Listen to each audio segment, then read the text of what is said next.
In today's special edition of World Insight, Chinese Modernization and the World. China pulls out all the stops in pursuing its own modernization toward prosperity for all. Fresh from this year's political season, with 2 sessions, what's the course and strategy to better steer the whole nation toward the ultra-modern digital age? How can China reach modernization step by step? A strong panel of political figures and scholars helps spell it out.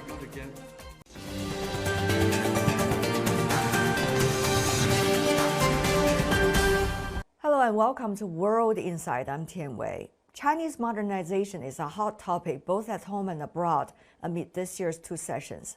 Citing a progress report delivered to the 20th CPC National Congress, Chinese President Xi Jinping said Chinese modernization means big benefits for a huge population and common prosperity for all.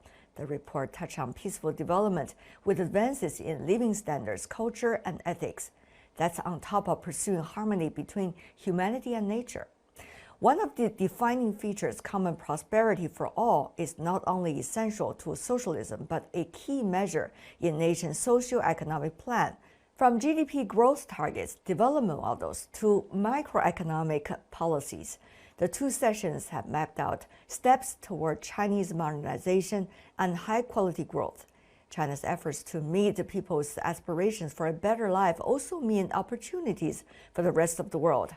On this, we present a special TV forum, Chinese Modernization and the World. We invite scholars from China and around the world to share their thoughts on common prosperity as part of China's modernizations.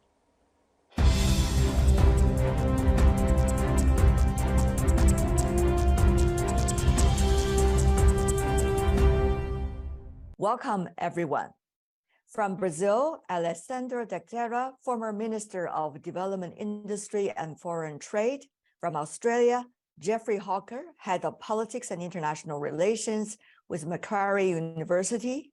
From the UK, John Ross, Senior Fellow at the Chongyang Institute for Financial Studies with Renmin University of China. From Malaysia, Peter Chang, Deputy Director of the Institute of Chinese Studies from the University of Malaya. From the US, Michael Powers, Zurich Insurance Group Chair Professor with the School of Economics and Management with Tsinghua University. And from China, last but not least, Dr. Li Yong, Chief Researcher at DNC Think Tank. Gentlemen, welcome to the program. Why do you see China keep on emphasizing on common prosperity? It is once again being listed as one of the important goals when China talks about Chinese-style modernization. Let me go to Dr. Li first, from China's perspective, briefly. I think this is really the founding purpose and vision of the Communist Party, and it is determined by the socialist society with Chinese characteristics. And it is an important part of the Communist Party legitimacy to lead Chinese people towards the goal of common prosperity. Professor Powers, your interpretation. I think that first of all, as the country has grown over the past 40, 45 years, the economy has developed, there has been a tremendous increase in wealth. Not everyone has shared equally in that wealth. And as we go forward, it's very important to make sure that all sectors, the urban individuals, the agricultural citizens, and so forth, share in economic equity with the development of the country. Mr. Chan, of course, this slogan was raised decades ago when common prosperity was also mentioned, even back in the 1950s. But of course, this time is very different in terms of time and in terms of essence. Well, I remember about 40 years ago when Deng Xiaoping opened up China, he says that we got to allow some people to get rich first.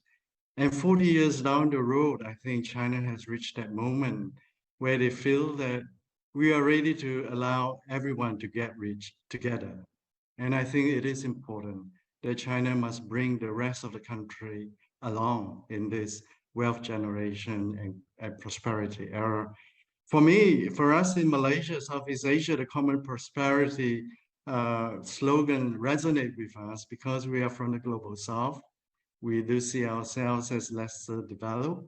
So there is a global dimension to this message whenever we hear this, that this common prosperity has an international appeal as well, that this is for us as well in Southeast Asia, that we could be part of the common prosperity story. Of course, Brazil is also developing an emerging economy. Minister Teixeira. Yes, basically, Tianwen, I understand common prosperity as the qualification of the concept of development for China. When you're talking about common prosperity, we are talking much more than just generation and distribution of wealth. We are talking about better education system, better health system, that's why we have a very deep connection in the view of the Communist Party with the Chinese modernization, because we need to get everybody at the same level in terms of development. So that's, to me, is the qualification of the way, the path that China choose to develop. Dr. Ross, Mr. Ross? Well, I think common prosperity corresponds to two things. One is I'm morally in favor of it. I think all human beings should benefit from development, but it's also economically rational. I mean, if you want to see what is irrational about excessive inequality, look at the United States at the present time. You have deep political disorder, but you also have a situation in which the share of the economy going to the profits has been increasing, and the percentage of the economy that's going to investment has actually been falling. Which means that a large amount of this new wealth is being used for things which are not productive at all from the point of view of society. So common prosperity is good from the point of view of development of human beings, but it's also economically rational. Mr. Jeffrey Hawker, Professor Hawker. Sure. Well, there was a famous saying once that politics is about who gets what, when, how, and that often points to a material base, which I think is what we're talking about. But of course, thinkers from Marx across the liberal thinkers have all espoused something like material equality for all. But we know well in societies I could name, like my own, that's very, very far from the truth. And in fact, often talking about it is just disguises the fact that inequality is rampant. You know, there are political freedoms, but economic inequality. So I think when China puts on the table the sincere demonstration that it's going to really make every effort to share prosperity across the whole nation, then that's a very, very powerful message. And not just for the third world, I certainly agree with that, but it's of course a very powerful lesson, if it can be achieved, for nations in the first world. You did ask that important question, if it can be achieved. Now, the question now is how. We have seen China, for example, Mr. Ross, eradicate extreme poverty, and yet, of course, with the economic challenges as a result of years of the pandemic, and also evolving international situation, China now is making utmost effort trying to maintain the fact that extreme poverty has been eradicated. But on the other hand, even during the government work report at the 2 sessions this year, China indicated it needs to make efforts to make sure to prevent the coming back of extreme poverty in some places. So do you see eradicating extreme poverty as the starting point? What about the question of how? Well, yes, the question of eliminating extreme poverty is crucial. I mean, you can't possibly have common prosperity if a portion of the population is living in poverty. And one of the most good things, the most inspiring things about China, as we know from the development of all societies, that although economic growth is the foundation for improving living standards, some people get left behind from this because it may be because they're in inaccessible parts of the country, they may have social inequalities and others, and these have to be addressed consciously. And this is one of the fundamentally good things that China's done. There was a big mobilization involving in the end millions of people to deal with the most difficult areas of poverty, and it was done totally consciously. And yes, this is a key part of common prosperity. There's also average living standards, but certainly making sure nobody's in poverty is key. Dr. Chang, what about for developing countries at this moment to reduce poverty and to make sure everybody has a better chance of employment and income? Is such a hard task for everyone, especially for the developing world. Well, in Malaysia, the wealth gap here is both geographical and demographic. We have the coastal and urban rural sort of divide. And then there's also a wealth gap between the different races as well. So it is a kind of complicated challenge that we have. And in order to deal with that, we need to have very comprehensive and very strategic kind of investment and economic policy. And for us in Malaysia, we really need to bring the economic development and momentum to the rural parts of the country. And we also need to have economic policy that makes sure that every group demographic within a country is given a fair chance to have socioeconomic mobility. So those are the challenges that we face, and we feel that China could play a part in it. The Belt and Road Initiative, for example, has really generated some momentum for us. The East Coast Rail Link that we had here in Malaysia has built the rail link that links to where the Klang Valley, where our economic center is, to our East Coast part. So that kind of effort could really help us to narrow the gap between the urban and the rural sort of economic divide, I think. China earlier has been warned by the fact that the Gini coefficient rate of China has been reaching to a certain extent. So, but now it seems that things are getting better with the latest moves of eradicating extreme poverty. But how do you see things are at this time when economies everywhere is struggling? So what about for China, that question, how?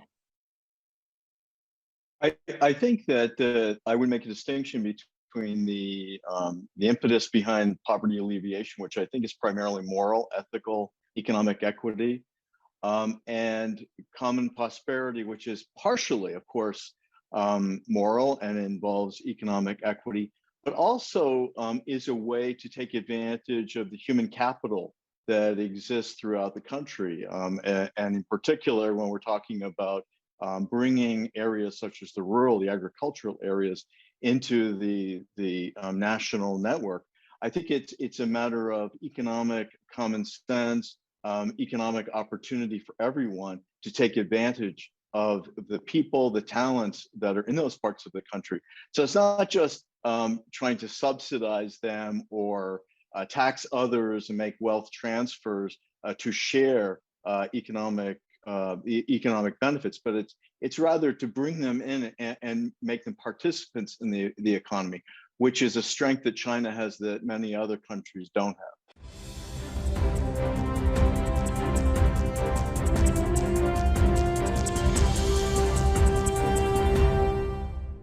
Let me move on, gentlemen, to another important aspect of common prosperity. The Belt and Road Initiative, the Global Development Initiative, the Human Community of Shared Future, and also the shared values of human beings. All these are global visions that China put forward in recent years. How do you see, the issue of common prosperity as part of Chinese modernization will be interacting with the global movement or the global efforts, despite difficulties today, to bring better life to everyone? Well, as I suggested before, I do believe that this strategy, this approach will work. It is a long-term effort, and I believe it is something that China will be able to showcase as a model, and other countries will be able to follow this model. Again, what I want to emphasize is that the significance of it is that large numbers of people who have been left out, who have had a smaller share of the growth and in the prosperity over the past 4 decades, will not just be given more money through transfers, but will become an integral part of the economy. And I think that there are many countries around the world that could benefit from that, not just developing countries. I believe that many of the most developed countries have a problem today. There is disagreement on how to deal with many of these questions of human values that you referenced, and quite often, even the more progressive elements in those societies simply see the redistribution of wealth, the subsidies, without preparing people for the challenges of the future, without educating them. I think that these countries, the United States included, could learn from this type of approach. Mr. Ross? Yes, I think the fundamental thing which is involved in this thing is that China has got a vision of what type of society that it's trying to create. And it doesn't base itself on purely formal criteria. We have a narrow range of political goals, because these are not real. I often use the example, but I mean, for example, if the life expectancy of a Chinese woman is almost 10 years longer than the life expectancy of an Indian woman, yet some people claim that the Indian woman's human rights are better. And this is just nonsense if you look at the point of the real world. What China's concerned with, therefore, is the all-round development of people. Certainly the economy is the basis of this, but also their social development, health, education, leisure activities, the ability to pursue their cultural activities, and all these types of aspects are aspects of common prosperity. And these are all things which China has put in place. So, Dr. Chen, earlier you indicated about the global impacts that some of the Chinese initiatives could have, and also help in supporting common prosperity, not only in China, but also in other parts of the world. Tell me more about your thoughts on that point. If I can allow me to return to the BRI, because we will be celebrating the 10th anniversary of the BRI. And I think BRI is going to play a critical role in our parts of the world, Southeast Asia and ASEAN, in terms of achieving some kind of our own version of the common prosperity. BRI is going to morph into digital BRI, sustainable BRI, health Silk Road BRI. And these are all mechanisms that will help us to develop, to bring socioeconomic uplift to parts of our country that needs that kind of investment. President Xi has mentioned about much more people-focused investment, less emphasis on vanity projects. And here in Malaysia, we need that. We need more infrastructure. We need more infrastructure that meets the common man's needs, rather than upper middle class or the wealthy's new lifestyle with very flashy condominiums and things like that. So we want to go back to the basics. And if we go back to the basics and meet the needs of the common man, then we are one step closer to achieving this vision of common prosperity in our part of the world. Professor Hawker? Yes, I believe we're taking the correct approach in a way in answering the previous question. I guess that's why this linkage follows. That the long-term common prosperity in China itself depends on, internal matters, education, open, honest government, and so forth. But also it's reciprocal with China in the world and what it's doing and the difference it's making and the respect it engenders and the changes that happen in other societies, taking note of Chinese, obviously Belt and Road, but many other things too, as other have just touched on. And it's that complementarity that seems to me to be absolutely critical. And that is a very long-term thing, but it's manifest, we can see it, and it makes perfect sense, it seems to me, as not just for China, out for the others. But I mean, my own interest in Africa, of course, I look at the people and nations of Africa, and I see how important it is really in the post-colonial era. Dr. Li? Yes, I think China's effort to achieve common prosperity is going to provide a kind of experience for other countries to reference, not really to copy. BRI is an effort to help countries, mostly from global south, to resolve their bottlenecks, for example, in their infrastructure, power supply sector, etc. And secondly, I think the BRI is actually a network, and that is going to have a kind of ongoing connectivity between China and all the participating countries. And the connectivity will allow countries to continue to channel dynamism in their own effort to achieve their common prosperity. I think that is the key significance of a BRI and China's effort to develop its own common prosperity. The world is getting ever more complicated. The geopolitics and geopolitical divide, the ideological divide, disruption in global supply chains, these are not the danger. These have become realities. And as a result of that, how much do you see that we all have to come across, we all have to overcome in order to achieve common prosperity for all? How much danger is there geopolitical competition would derail some of the most important goals that we set for ourselves and we set for all?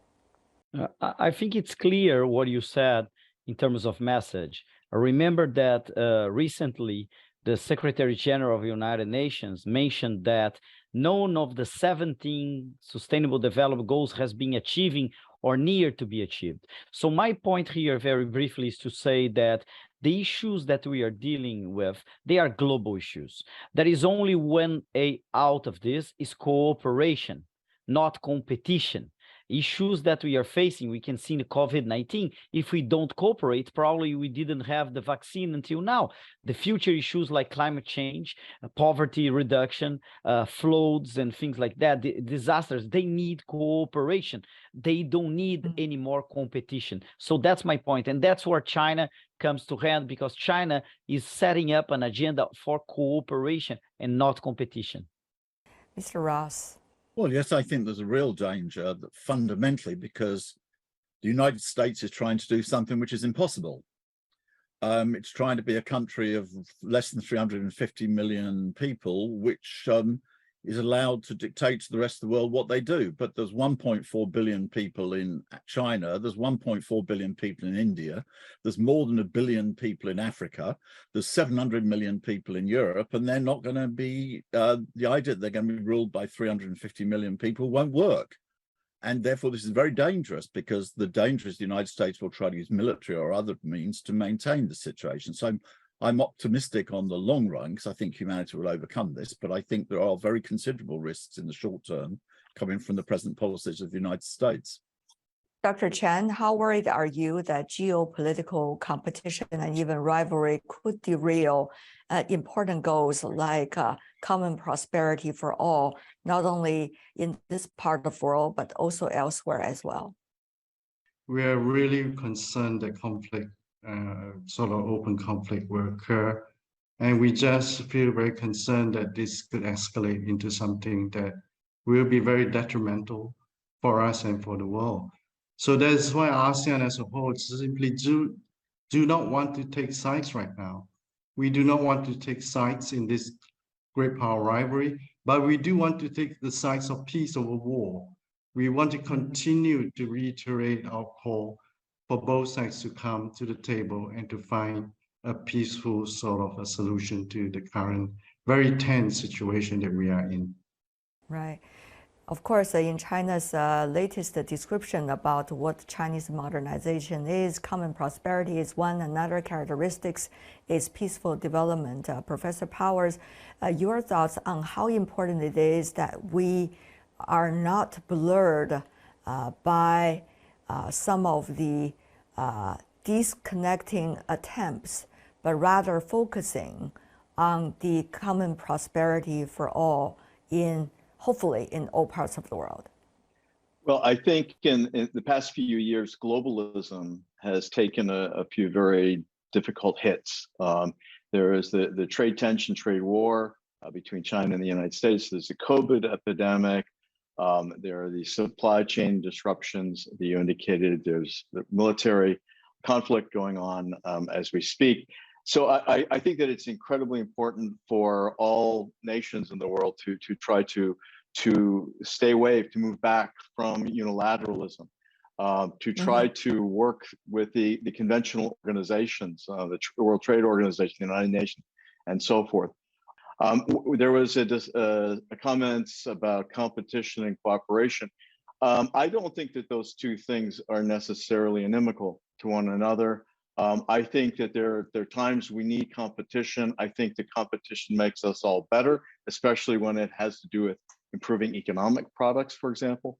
But when it comes to maintaining peace in the world, the free travel across the oceans, the reduction of tension, the reduction of poverty, I think in those cases, we definitely need to have more leadership from various nations. And I think in this way that China is playing a very important role today.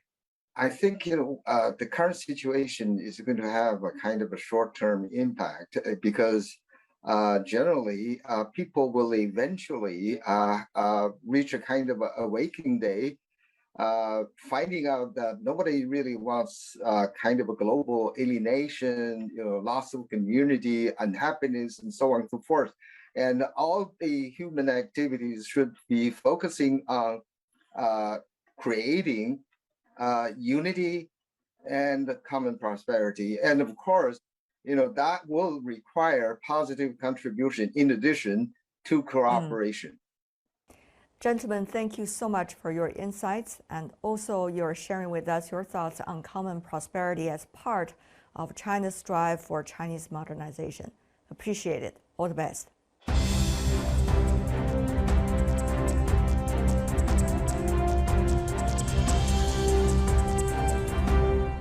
And that's all the time we have for today's program. On behalf of the team, thanks for watching. Bye for now.